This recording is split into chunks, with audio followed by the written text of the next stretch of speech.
Post matric scholarship 2022-23 का online करने का डेट आ चुका है। जी हाँ, बिहार पोस्ट मैट्रिक का ऑनलाइन करने का डेट आ चुका है, जिसके बारे में हम विस्तार से बात करने वाले हैं इस वीडियो में। तो बिहार पोस्ट मैट्रिक स्कॉलरशिप की विशेष जानकारी के लिए हम गूगल में सर्च करेंगे स्कारलेट स्टडी और सबसे ऊपर आने वाले रिजल्ट को यानी कि इसको हम लोग ओपन कर लेंगे और यहीं पर हमें पूरी जानकारी, अप्लाई करने का लिंक, बोनाफाइड सर्टिफिकेट का लिंक, सब कुछ बिल्कुल पीडीएफ फॉर्मेट में मिलने वाला है।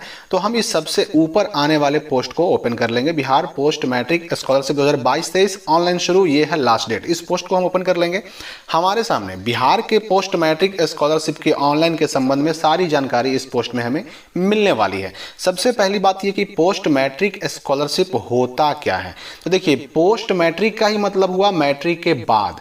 तो जो छात्र मैट्रिक पास कर चुके हैं, अब वो मैट्रिक पास करके चाहे इंटर में पढ़ रहे हो, चाहे बीए कर रहे हो, बीएससी कर रहे हो, बीकॉम कर रहे हो, या फिर एमए, एमएससी, एमकॉम कर रहे हो, बीटेक कर रहे हो, डीएलएड कर रहे हो, कुछ भी कर रहे हो, मैट्रिक जिन्होंने पास कर लिया है उनके लिए होता है ये पोस्ट मैट्रिक स्कॉलरशिप।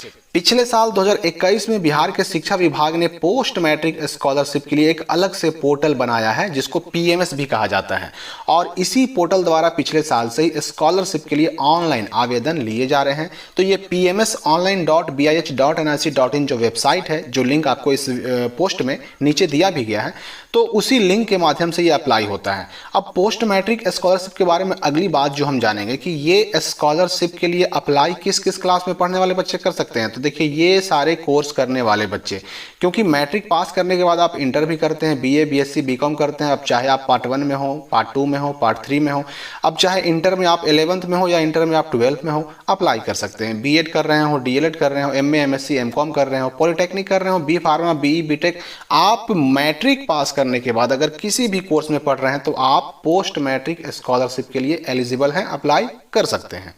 अब है कि किस किस कैटेगरी के बच्चे, किस किस जाति के, किस किस कोटि के बच्चे इस स्कॉलरशिप के लिए अप्लाई कर सकते हैं। तो देखिए, BC2 यानी कि जिसको हम लोग BC भी केवल कहते हैं, पिछड़ा वर्ग जिसको कहा जाता है, ये अप्लाई कर सकता है। BC1 या EBC के बच्चे भी अप्लाई कर सकते हैं, जिसको हम लोग अत्यंत पिछड़ा वर्ग कहते हैं।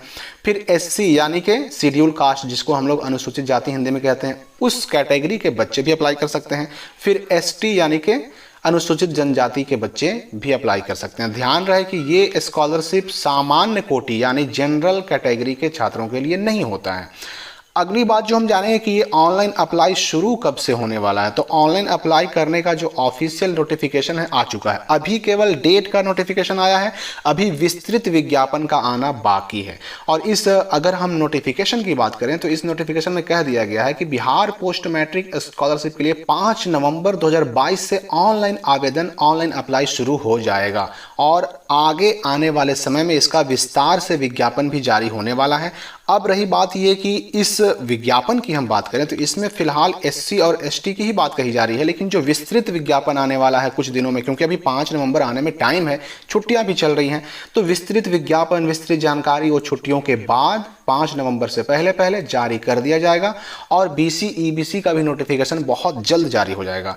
डॉक्यूमेंट की बात करें कि बिहार पोस्ट मैट्रिक स्कॉलरशिप में डॉक्यूमेंट क्या क्या लगने वाला है, तो चूंकि ये पिछले साल अप्लाई हुआ था तो डॉक्यूमेंट की जानकारी निकलकर सामने पहले ही आ चुकी है। मैट्रिक का आपको मार्कशीट चाहिए, डोमिसाइल यानी आवासीय प्रमाण पत्र, उसके बाद इनकम सर्टिफिकेट यानी कि आय प्रमाण पत्र, फिर कास्ट यानी कि जाति प्रमाण पत्र, फिर एक चाहिए आपको बोनाफाइड सर्टिफिकेट, जो आप यहां से इस लिंक पर डाउनलोड हेयर पर क्लिक करके डाउनलोड भी कर सकते हैं। इस बोनाफाइड सर्टिफिकेट में आपको अपना विवरण भर के, डिटेल भर के अपने स्कूल या कॉलेज जहां पर भी आप पढ़ाई कर रहे हैं वहां से साइन मोहर करवाना पड़ता है, तो ये भी अपलोड करना होता है। उसके बाद फी रिसिप्ट यानी आप जिस कोर्स में पढ़ रहे हैं, जो क्लास में पढ़ रहे हैं, उसके लिए जो आपका फी लगा, उसको जो रसीद मिला है वो रसीद आपको अपलोड करना होता है, तो वो भी चाहिए। और फिर अगर आप इंटर में हैं तब तो मैट्रिक से काम चल जाएगा, लेकिन इंटर छोड़ करके अगर आप बीए में हैं, बीएससी में हैं, बीकॉम में है या और भी किसी कोर्स को कर रहे हैं, तो आखिरी एग्जाम जो आपने पास किया उसका भी मार्कशीट चाहिए। जैसे अब अगर हम बीए की बात करें तो बीए वालों को लास्ट एग्जाम पासिंग में इंटर वाला लगाना होगा और मैट्रिक तो यहाँ लगेगा ही लगेगा। इसके अलावा अगर आप पर एप्लीकेबल होता है तो दूसरे भी किसी डॉक्यूमेंट को अपलोड करना पड़ सकता है। अप्लाई कैसे करेंगे हम बिहार पोस्ट मैट्रिक स्कॉलरशिप के लिए? तो अप्लाई करने के लिए ये वेबसाइट, ये पोर्टल लॉन्च कर दिया है, पिछले ही साल बिहार बोर्ड ने डेवलप कर दिया है और इसी वेबसाइट से आप खुद या फिर किसी साइबर कैफे से जाकर के ऑनलाइन आवेदन कर सकते हैं।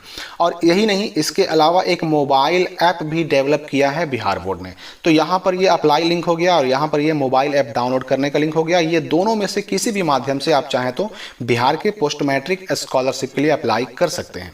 और ये अप्लाई शुरू कब होगा? तो 5 नवंबर से होगा। इसलिए जैसे ही ये अप्लाई शुरू होता है, ऑनलाइन अप्लाई अपने मोबाइल से करने का वीडियो भी अलग से बनाया जाएगा। उसके लिए आपको लेकिन ऑनलाइन शुरू होने का इंतजार करना पड़ेगा। अब रही बात की जाति आवासीय आय, जो आपने ऊपर देखा कि जाति आवासीय आय तीनों चाहिए, इसमें मैं एक बात स्पष्ट कर दूं कि जाति आवासीय आय में जो आय प्रमाण पत्र है ये बिल्कुल लेटेस्ट होना चाहिए, मतलब 1 साल के अंदर का बना होना चाहिए। आपके पास अगर आवासीय प्रमाण पत्र पुराना है तो कोई प्रॉब्लम नहीं है, जाति भी पुराना है तो कोई प्रॉब्लम नहीं है, लेकिन आय प्रमाण पत्र पुराना नहीं होना चाहिए। आपके पास जो इनकम सर्टिफिकेट बना होना चाहिए 1 साल के अंदर का बना होना चाहिए।